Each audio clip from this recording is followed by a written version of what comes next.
Hold on to your hats, folks, because we're diving headfirst into the scandalous world of college admissions. This isn't your typical, oh, I forgot to send my transcript kind of scandal. This is the bribing coaches, faking test scores, and photoshopping kids' faces onto athletes' bodies kind of scandal. Buckle up, because it's about to get messy. In 2019, the world watched in astonishment as news broke of Operation Varsity Blues. This was a full-blown expose on the dark underbelly of elite college admissions.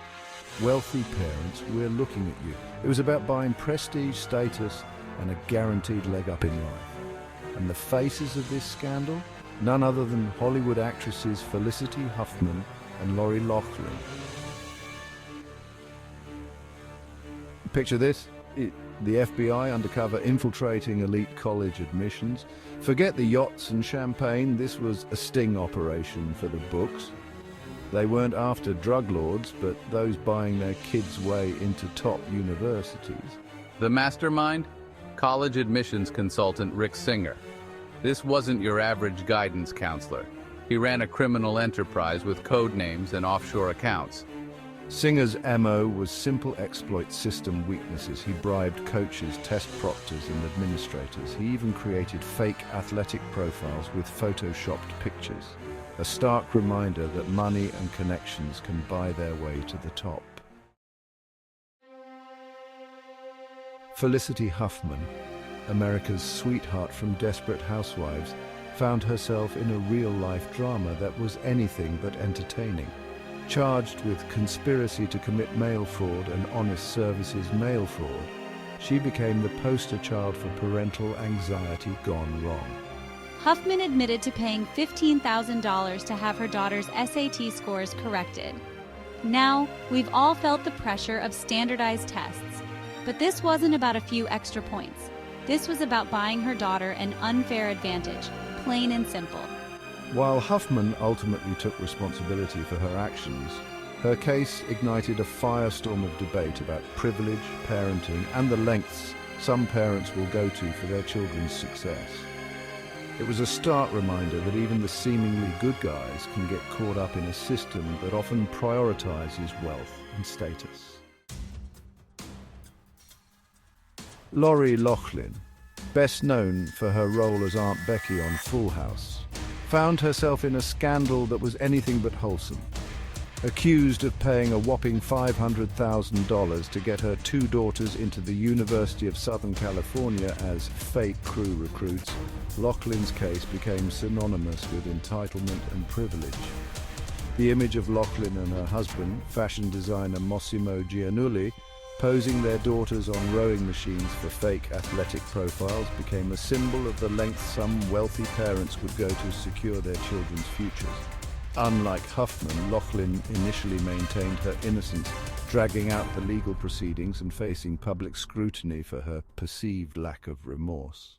Her case became a cautionary tale about the dangers of entitlement and the importance of taking responsibility for one's actions. Operation Varsity Blues wasn't just a slap on the wrist for the wealthy and well-connected. It was, a legal earthquake that sent shockwaves through the world of elite college admissions. Parents, coaches, test administrators, and even university officials faced the long arm of the law. Felicity Huffman served 11 days in prison, a relatively light sentence compared to the maximum 20 years she could have faced. Lori Loughlin, after initially maintaining her innocence, served 2 months in prison. Both actresses also faced fines, community service, and the very public humiliation of their crimes. But the legal repercussions extended far beyond these two high-profile actresses. Dozens of other parents, many of them CEOs, financiers, and entrepreneurs, also faced charges and sentences, shattering the myth that wealth and influence could buy their way out of anything. Operation Varsity Blues wasn't just about punishing the guilty, it was about sending a message that the college admissions system was broken and in desperate need of repair. No more legacy admissions for the children of alumni. No more side deals for big donors, and definitely no more photoshopping kids' faces onto athletes' bodies. Universities across the country scrambled to review their admissions practices, pledging to increase transparency and reduce the influence of wealth and connections. The scandal also sparked a national conversation about the role of standardized testing, with some colleges even dropping the SAT and ACT requirements altogether. The fight for a more equitable college admissions process is far from over, but Operation Varsity Blues served as a powerful reminder that the system needs to work for everyone, not just the privileged few. This wasn't just about bad choices. It was about a culture of entitlement that permeates certain segments of society. These parents, blinded by their privilege, truly believed they were doing what was best for their children, even if it meant breaking the law.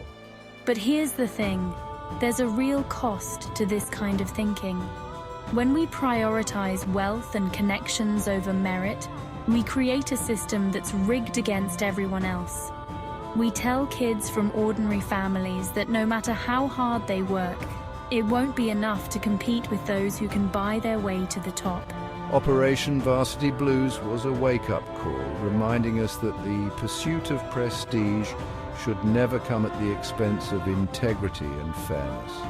It's a lesson we should all take to heart, whether we're talking about college admissions or any other aspect of life. So where do we go from here? How do we ensure that everyone has a fair shot at a good education, regardless of their background or their parents' bank accounts? It's a complex issue with no easy answers, but there are steps we can take to level the playing field.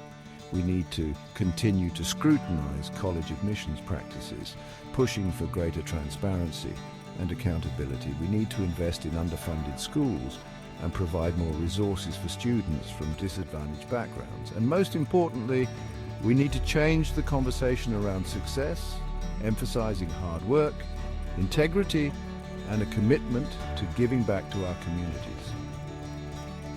Operation Varsity Blues exposed the ugly truth about college admissions, but it also presented us with an opportunity to build a better system, one that values merit over money and opportunity over privilege. The fight for a fairer future starts now.